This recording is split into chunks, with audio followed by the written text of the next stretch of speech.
My name is Joseph Foster, and today I'm going to do a presentation on the famine that is going on in Gaza right now. So, just viewer discretion is advised. There will be images of starving people, starving children, crowds of hungry people,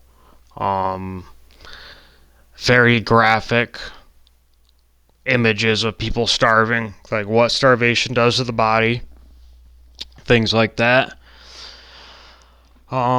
If you want your children to see the reality of the world we live in and what is really going on in the Middle East, show them this video.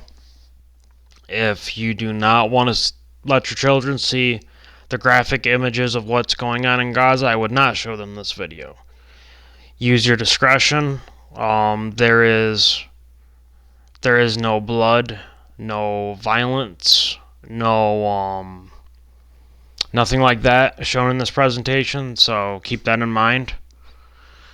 So that's it for the discretion. So let's start off where we always start off with, in remembrance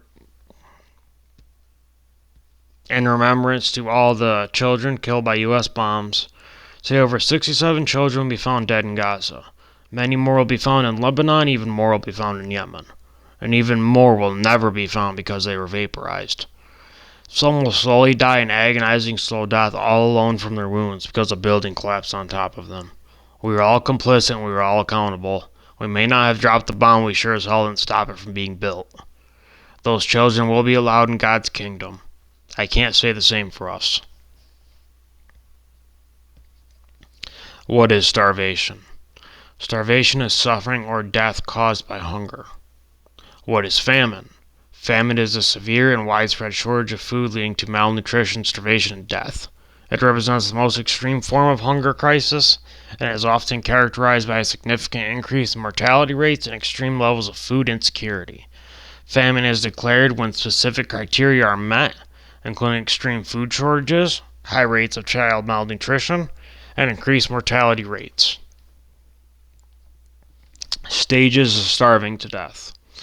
So, in the stages of starving to death, we're going to go through the initial stages that start at a couple days to the end stage, which is ultimately death. And we're going to go through anything and everything in between that will affect the human body on that journey of starvation. Okay?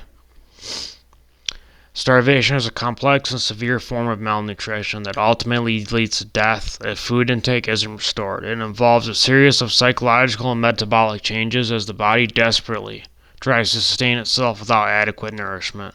Here's a breakdown of the events leading to death from starvation. Number 1 is the initial stage, which can be from a couple hours to about a week. Glucose depletion. The body initially relies on its stores of glycogen, a readily available form of glucose in the liver and muscles for energy. Glucose and glycogen depletion, and fat and protein breakdown. Once glycogen stores are depleted, the body starts breaking down stored fat and protein to provide glucose, energy for the brain, and other vital functions. Psychological changes. Initial signs of starvation can include irritability, mood swings, and difficulty concentrating. Prolonged stage. Now we're talking from about 1 to 3 weeks. Fat stores depletion. Fat reserves become the primary energy source. The liver produces ketone bodies from fatty acids which the brain can utilize for energy, reducing its reliance on glucose and preserving some protein. Muscle wasting. However, as fat stores dwindle, the body begins to break down muscle tissue more significantly to produce glucose, leading to muscle wasting or atrophy. The weakened immunity. The extreme lack of essential nutrients, including vitamins and minerals, compromises the immune system, making the individual highly susceptible to illness and infections. Organ damage.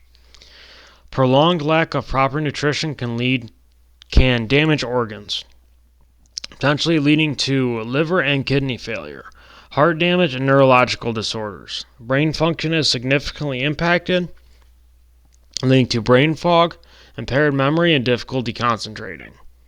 Refeeding risks. During this stage, even if food becomes available, a sudden increase in food intake can be dangerous due to refeeding syndrome, a potentially fatal metabolic disturbance. Complete fat depletion, organ failure. Once fat reserves are entirely exhausted, the body relies solely on protein breakdown for energy, severely impacting the function of vital organs and leading to their eventual failure. Diseases and complications. The weakened immune system and declining organ function make the individual susceptible to life-threatening infections and diseases like marasmus and kwashiorkor. I'm pretty sure I butchered both of those names. My apologies. Cardiovascular issues. Degradation of the heart muscle and severe electrolyte imbalances can lead to heart rhythm irregularities, according to Wikipedia, potentially resulting in cardiac arrest. Death. The final outcome is death, often caused by cardiac arrest or severe infections, resulting from the weakened state of the immune system of the body. It's important to remember that the time it takes to die from starvation varies depending on the person, individual factors, including starting body weight, their health conditions, and access to water, according to Healthline. The psychological and emotional effects of starvation can be devastating, causing apathy, depression, anxiety, and the sense of hopelessness like nothing you could ever imagine. Starvation is a preventable and treatable condition, and the humanitarian efforts and early intervention are absolutely crucial in addressing the root causes of hunger and saving lives before it's too late. My experience. I personally have experienced muscle degradation to the point where I had to be fed and hydrated through an IV because I couldn't eat or drink. My throat muscles were completely degraded. If they would have gave me food and water, which I was begging for constantly, I would have drowned myself to death with just a little water in my throat. I had to relearn how to eat and drink again. I remember when, after just over a week from when I woke up, they finally gave me a little water, and I went to take a sip, and I hacked it forward because I couldn't get it through. I just couldn't do it. Took me a while after that to safely drink.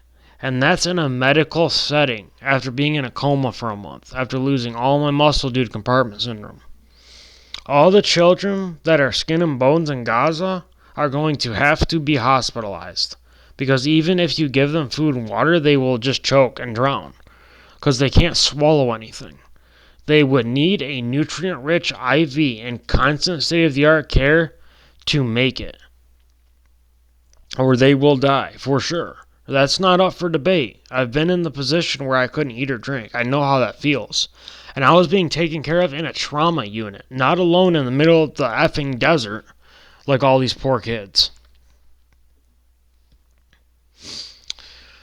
So, I just remember when I couldn't eat or drink and I was being fed through an IV, like I was begging for water. Okay?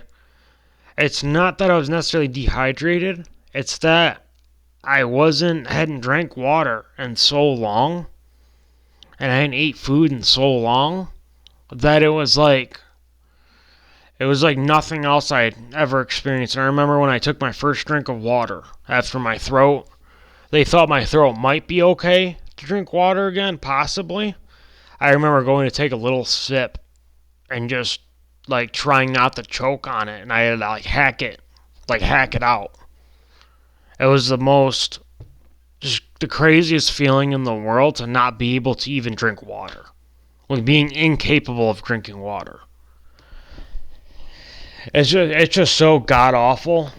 That's why this whole situation, makes me so emotional, because I just can't even imagine what these kids are going through. I can't even, begin to imagine not being able to eat or drink again, but being alone and have no care, no IV with nutrients in it, no hospital, just sand, bombs, and rubble. That's all these kids know at this point. Is starvation, bombs, stand, rubble, and violence. That's all these kids see on a daily basis. It is just so ungodly horrible. So, this child here has probably not eaten in, I would say, about 3 weeks. I would say about 3 weeks, just from all the studying I've been doing for this presentation. And I would say she's on death's doorstep at this point. I don't know if she's necessarily at the stage. I believe she'd be at the stage of not being able to eat or drink at this point. And it's just heartbreaking, you know? It's absolutely heartbreaking. This is another child that's starving.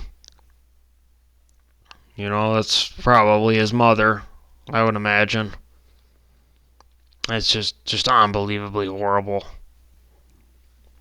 And I know a lot of people are gonna say, "Oh, well, she looks healthy. Oh, look at his hands. His hands look healthy." Well, you know what? Guess what? They have these two people compared to this kid have so much more fat reserved and so much more protein reserved that these two can starve for a month. They can go 4 or 5 days without water. They can go long periods of time with absolutely nothing because they are very solid, hardened individuals. Okay? Growing up in Gaza, I'm pretty sure you're used to not eating and drinking for long periods of time. Remember, this whole starvation thing didn't start on October 7th. It's been going on for a long time. But it's to the point now where it is classified as a famine at this point by every legal and standard metric you can measure. You can measure it by. So, you know, just I know a lot of people are gonna say, you know, like, yeah, her face looks full and this and that, but it can look full, but doesn't mean it is full. It doesn't mean she's not starving to death just because her skin's a little bit thicker than his. I just had to address that. You know, I've heard people say ignorant things like this, and it's not the same thing. It is not the same thing. A kid starving is going to look much different than a fully grown adult starving. Believe me, it looks a lot different. As you can see here, this child, I believe, has probably already look like this child's already passed away in this picture. I couldn't really get much background on this photo. I'm sure the child did not survive. I'm positive of that. But I'm not sure if the child was alive or dead in this photo. Pretty sure the child had passed away, though, in this photo. I'm almost positive, just by what I'm seeing. And just for scale, this is a normal adult male's hand under these child's legs. Okay? And there is no world or no reality where this child's legs should be as thin as this man's thumb. There is no way in hell that should be happening. This is starvation at its most severe. Right here. This is starvation at its most severe level. There's this picture right here. It doesn't get any more severe than that. This is a child who looks like he actually got hit. He was either close to an artillery shell that went off, or he was close to some type of explosion. This is just me guessing. I'm not a medical expert by no means. But if I were to take an educated guess, I would say that he was too close to an explosive that went off, and it heated his legs and his feet up and burned him, I would imagine. This could be anything from an artillery shell, mortar shell, certain types of tank shells can do this. grenades going off too close, things like that. But as you'll see in later pictures of this kid, that after he's being treated in the hospital for this, what it appears to be, I don't have the backstory on this child, but what it appears to be is he was wounded, and then he started to succumb to starvation, is what it looks like. Okay, as you can see, this child, I don't believe this is the same child here. Um, he he's obviously starving to death. He's about to transition. He's about to pass on. As you can see, look at how skinny his legs are, though. Like this is what real starvation looks like. And guys, this is really happening. Like, I don't care what Fox News tells you. This is really happening in Gaza. These are not AI pictures. This is someone's son. Okay, this is someone's nephew. This is someone's cousin. This is someone's brother that is dying in this bed. Okay? And I believe this is... Hold up. I believe this is the same child. I'm almost positive.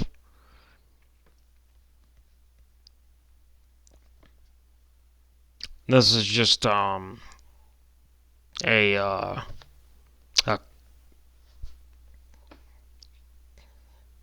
just pictures of other children that are shortly gonna pass away after these pictures are taken. You guys got to realize this picture was this child's last picture that'll ever be taken of them. It's his last picture, her last picture, her last picture, definitely his last picture, his last picture, his last picture, and his one of the final pictures of him as well. Just think about that. These are people's children that are dying. Okay? And our tax dollars are funding all of this horror. Just remember that. Every paycheck, the paycheck you get every Friday, a portion of that is going towards causing this. I'm not trying to blame you, and I'm not trying to blame the American people. I'm an American citizen myself. But we're paying for it all. We may not be doing it, but we are paying for it. That's a fact. This is the child's mother, I believe. And, this is one of the last pictures that will be taken of the two of them. Because this child is on his way out. Okay? That's what starvation looks like. Right there. Like, he can't even... I would imagine he's trying to hold his head up straight, I'm presuming. And he can't even do that because all of his muscles are just so weak. They're just so weak that he can't even control his own body movements, I would imagine. There's another picture. I believe this is the same child, the same mother. I'm pretty positive. Yes, it is the same child. Yep. This is a hospital with starving children or wounded children. Just look at... It is never okay for a child to look like this. Ever. It is never okay. But, supposed God's chosen people, the supposed God's chosen people are the ones doing this. Okay? If you've seen my World War II Part 1 video, the video I released before this one, those same people I talked about in that video are the same exact people, the same exact people that are orchestrating this. And I mean exact same people. Same bloodlines. Same families. Same banks. Same everything. Same ideology.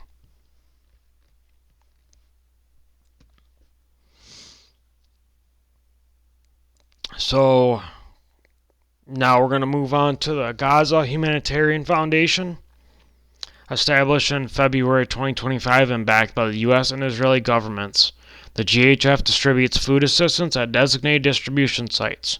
According to the American Jewish Committee, AJC, this initiative aims to bypass Hamas and deliver aid directly to civilians, notes the AJC. John Ackery, as the director of Gaza Humanitarian Foundation, is a complete piece of shit. And I'll get to why he's a complete piece of shit here in a minute. Excuse my language, but there's no other words that I would use to describe him. There's no other words you can put to a person like this. He only supplies wheat, flour, red lentils, vegetable oils, fava beans, chickpeas uncanned, iodized salt, pasta, and halva bars, which are like kind of like a granola bar or like a chocolate bar type thing. They're individually wrapped. This is the boxes that they distribute the aid in. These are all the people who get gunned down every day trying to get these boxes that are usually not there by the time they get there. Because there's only enough aid for so many people they put out every day. It's just sickening. It's just beyond sickening. Another picture of crowds going, they're leaving the GHF facility, which is located right back here. Look at how many thousands of people there are, okay? And you got people going this way to go in, and you got people going this way to come out. Or that's what it looks like, at least. It is just absolutely just mind-boggling. And the one thing about the last three pictures, you know what I couldn't find? I couldn't find any water. In any of those pictures, I couldn't find anybody with water. You know why I couldn't find anybody with water? Probably because they're not supplied with any water.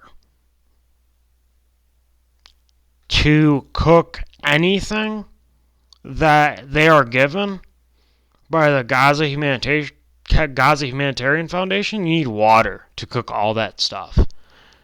Except the halva bars. And maybe a couple other things. But most of that stuff you have to have water to cook and eat. And John Ackery has said that it's not profitable to give the people of Gaza water because it's too hard to transport and too heavy. All of the food that is given to the people requires water to cook. So even if they make it to the tens of kilometers to the aid site without getting shot, bombed, pepper sprayed, hit by an artillery or mortar shell, and they are lucky enough to get there before all the food is gone, which usually only takes about 8 minutes till there's no food. So let's say you get lucky enough to get food and not get shot on the way. Now you got to figure out how to survive the trek home. God knows how many kilometers without getting shot, robbed, or blown apart.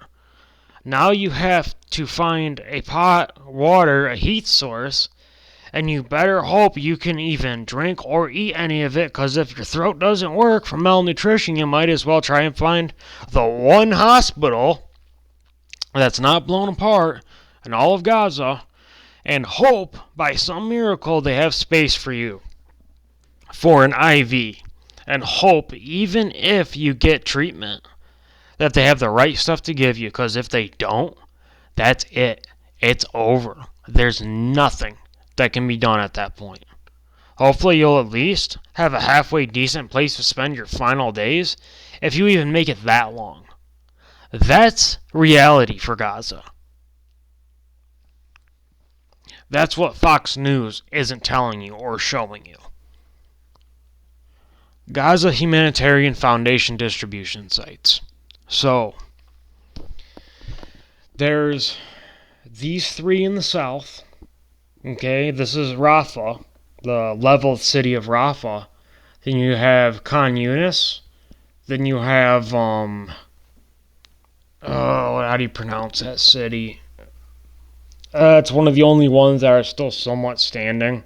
Well, it's the only one that's kind of standing still. I can't remember the name of the city, my apologies. And you have Gaza City over here. So in between this city and Gaza City, you have Aid Site 4.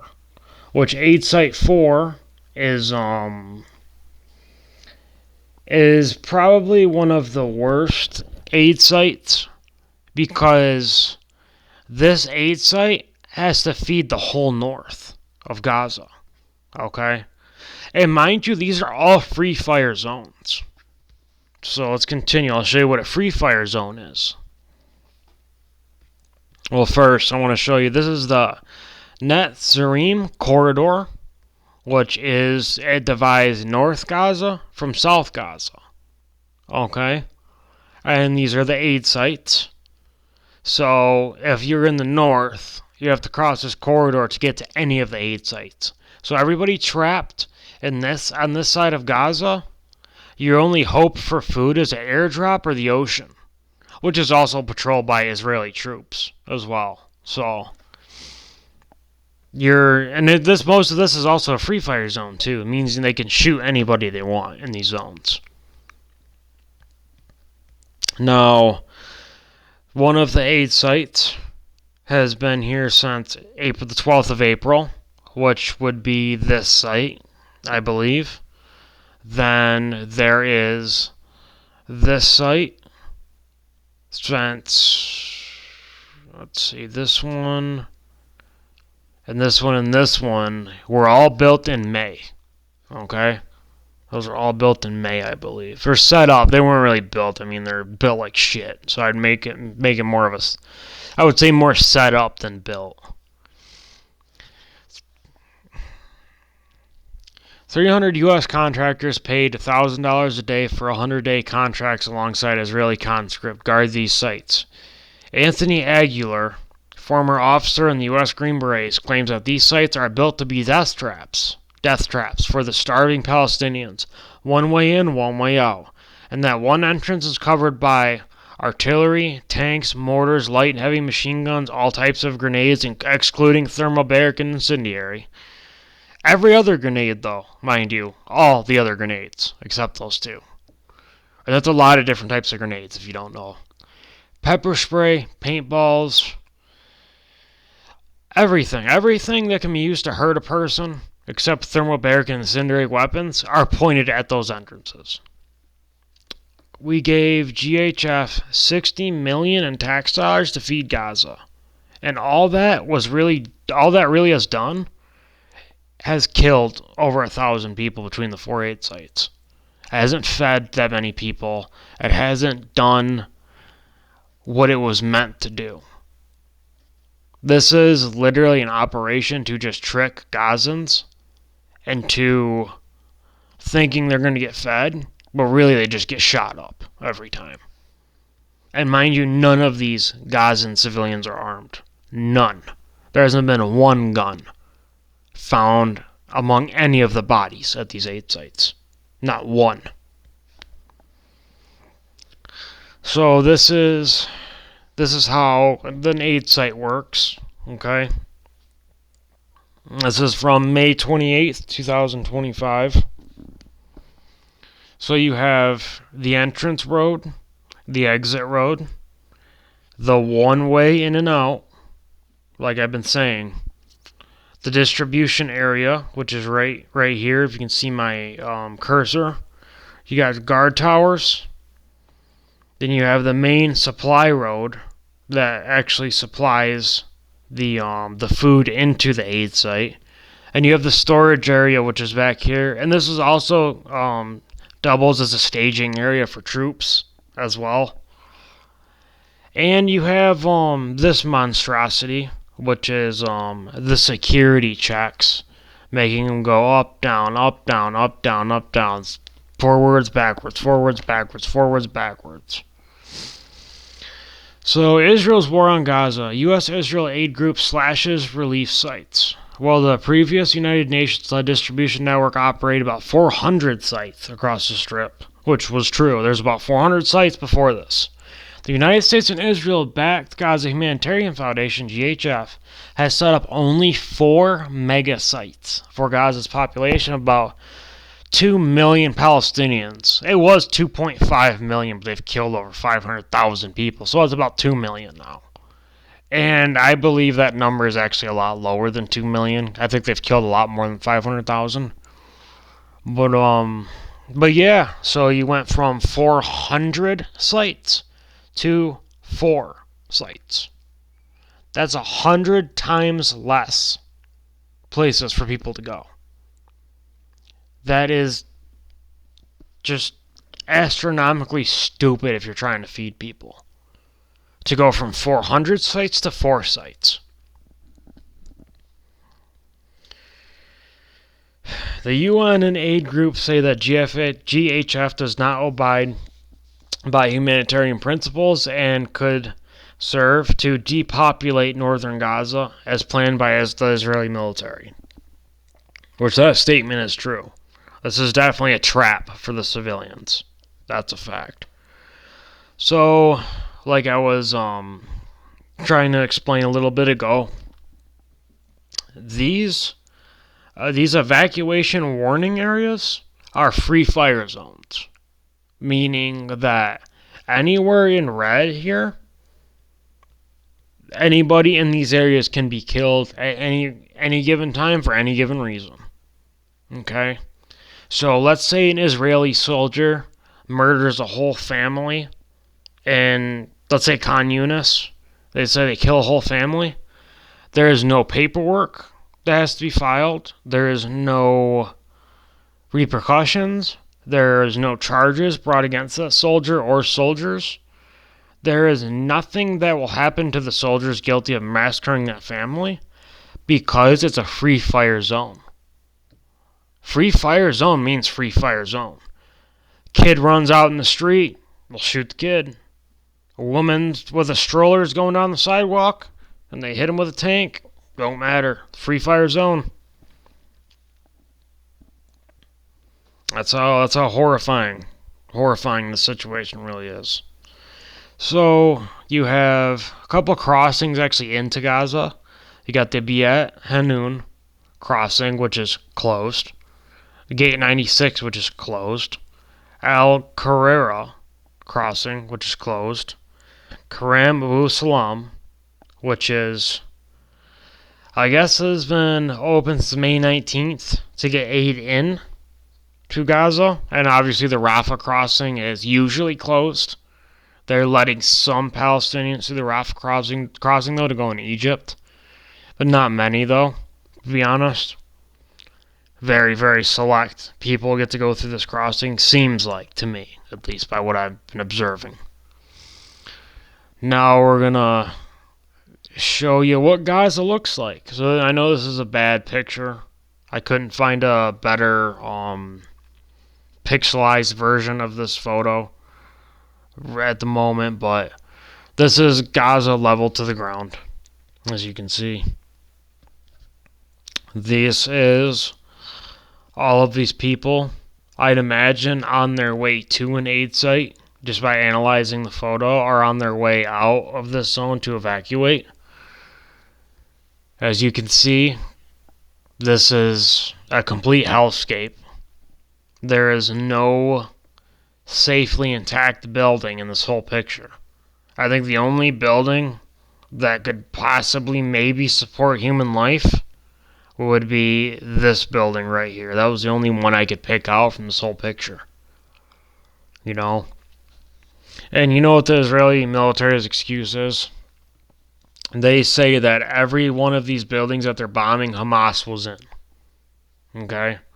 So you're telling me Hamas was here, here, here, here, here, here, here, here, here, here, here, here, here, here, here, here, here, here, over here, over here, over there, over there, over here. No, I'm sorry. It's not. There's not Hamas in every building. Because first of all, they don't really fight out of buildings. That's just not the style of fighting that they conduct. Okay? Because I don't know if you guys know this or not, but the Israelis can see through the walls of all these buildings. So even if you're hiding in a building, you're not hiding from shit. They have drones that'll go overhead and literally send radio waves down into the buildings. Kind of like a, what do they call it? Kind of like echolocation, but way more high tech than that.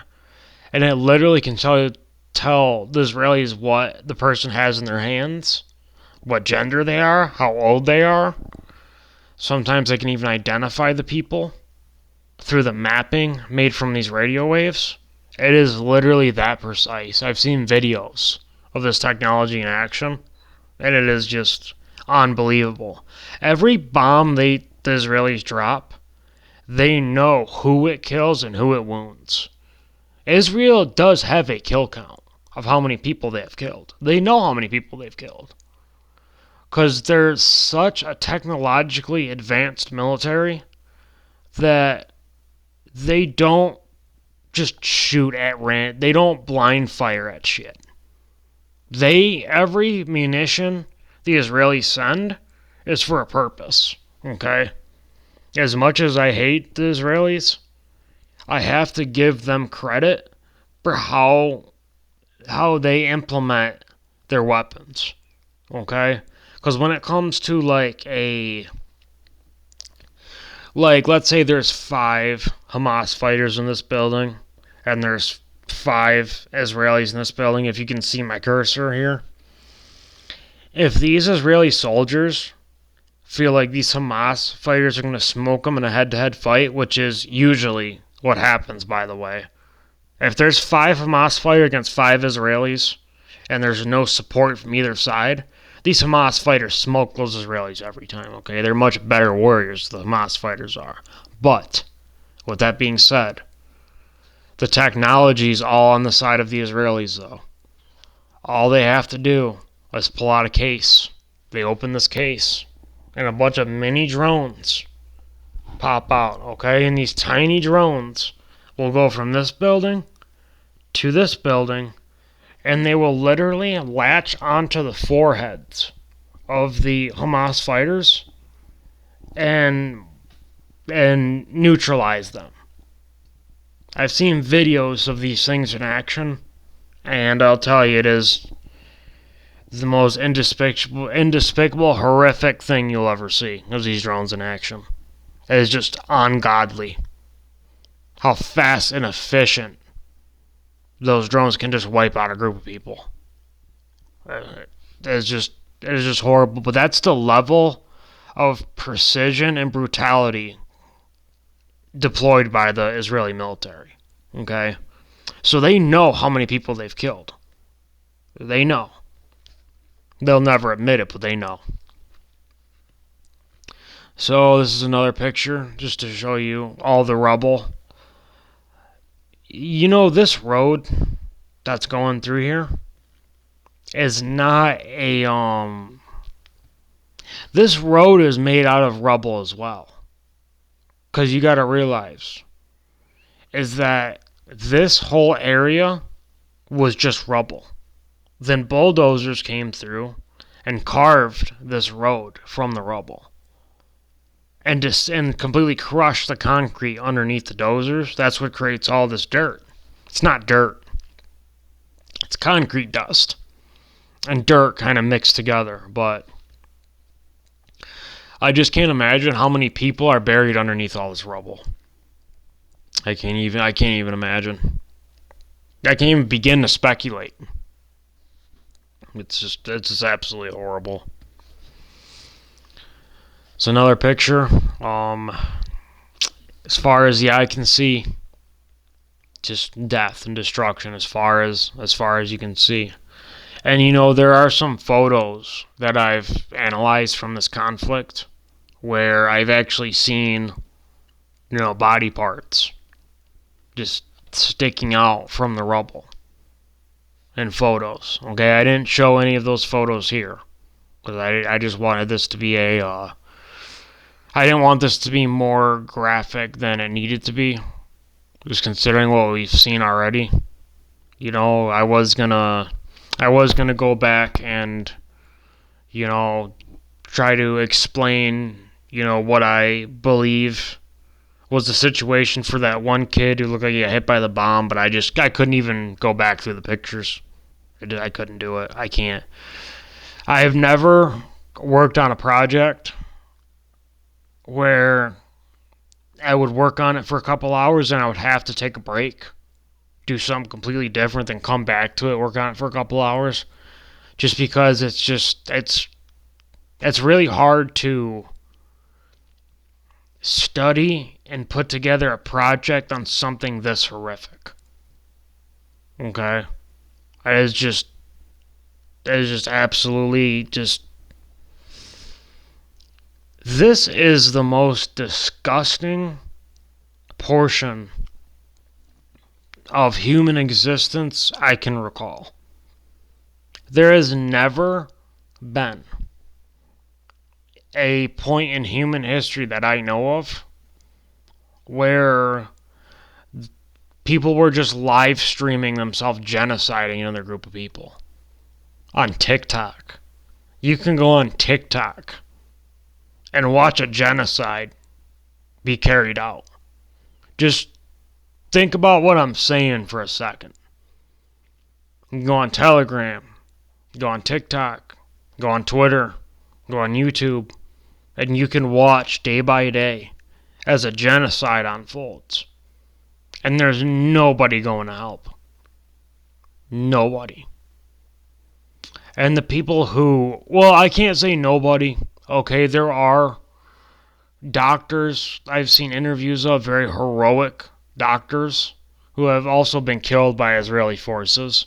American doctors, British doctors, Palestinian doctors, nurses, many Australian, many Western doctors and nurses that have been either killed or thrown out of the country by Israel just for helping the Palestinians survive, or trying to. And you know, some of the interviews from these doctors that have worked in these hospitals, especially like Nassar Hospital, I believe that's the name of that hospital, Al-Nassar Hospital, have said that every morning after they go and grab aid, Palestinians, they'll just have a rush of people with bullet wounds from the Israelis. They'll just have an influx into the hospital. People who have just been shot at the aid site. Every day, those doctors go through that. Every day, they have to treat a bunch of Palestinians for bullet wounds just because they went to go grab food. You know, just people being massacred just for being hungry.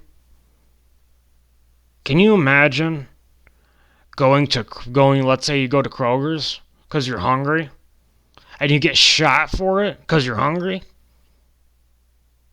So somebody decided you should die because you're hungry? Because they view you as less than an animal? So they should just kill you for going to get food? Can you imagine that happening in the United States? Or the UK? Or any of the Western nations? Or even the Eastern nations? Can you imagine that happening anywhere else in the world? No, you can't. You can't imagine it. It's not even comprehensible.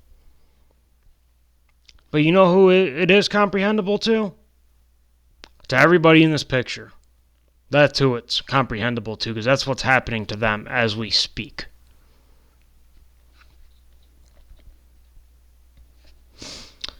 Please pray for Gaza. Every chance you get, please pray for the people of Gaza, because they're going to need it. They're going to need it. If you can't help in any other way, at least have God do your part for you. You know, if that's the least you can do, is pray. That's the least you can do. I don't know what the most you can do is. I've been trying to think about that myself. What can I do? Because this world has gotten to a point where no matter which country you're in and which way you vote in that country, it does not matter anymore. There is no freedom in the world anymore. That's dead. That's gone. We're going to have to fight to take our countries back. I don't care if you're in the UK. I don't care if you're in Australia. I don't care if you're in Ukraine. I don't care if you're in Somalia. I don't care where you come from. You know what's really crazy about people around the world, what I've noticed? And I've met a lot of people from a lot of different places, okay? I've met people from Palestine myself. And the one thing I can tell you about people from other parts of the world, you and them will agree on 95% of all issues you talk about. It's the elites and the Khazarians who want you to believe you're so much different. They want you to believe that Christians are so much different than Muslims. And Buddhists are so much different from atheists. Or, they want you to think that we're all so much different than each other, when really, we're all about 95% the same as each other. And that's what they don't want you to know. Because if you knew that and actually understood that, there'd be a revolution in this world quickly. Because we'd realize that the only differences we have to put aside are very small differences. Very small. Probably won't even be noticed in the process of beginning to save our world. If I'm fighting alongside an Arab, and fighting alongside a Jew, and fighting alongside a black man, and fighting alongside an Asian, or whoever, I have no problem with that, as long as we're all good people and have the same goal. Nationality doesn't matter at that point. Because what's going to happen, it's going to be the good people who know the difference between right and wrong against the really bad people and brainwashed people who don't know their ass from their elbow. It's going to be those two groups of people against each other. That's what it's going to be. Promise. I promise you that. But anyway, please pray for Gaza. Please share this so more people have a better understanding of what's actually going on. I don't care if you subscribe. I don't care if you like the channel. I don't care. I do care. But with this presentation, that's the last thing I'm concerned about. I just want the word to get out about the reality of what's going on for these people. So please, share this. Share it as far and as wide as you can. Because there's nobody who has explained that better than I have. And if there is, please send me the video, because I'd love to see it. Anyhow, you guys have a great day. Please share. And if you guys could, please like and subscribe. But that's what this video, that is not the important part. The important part is you share it. Thank you. Bye-bye.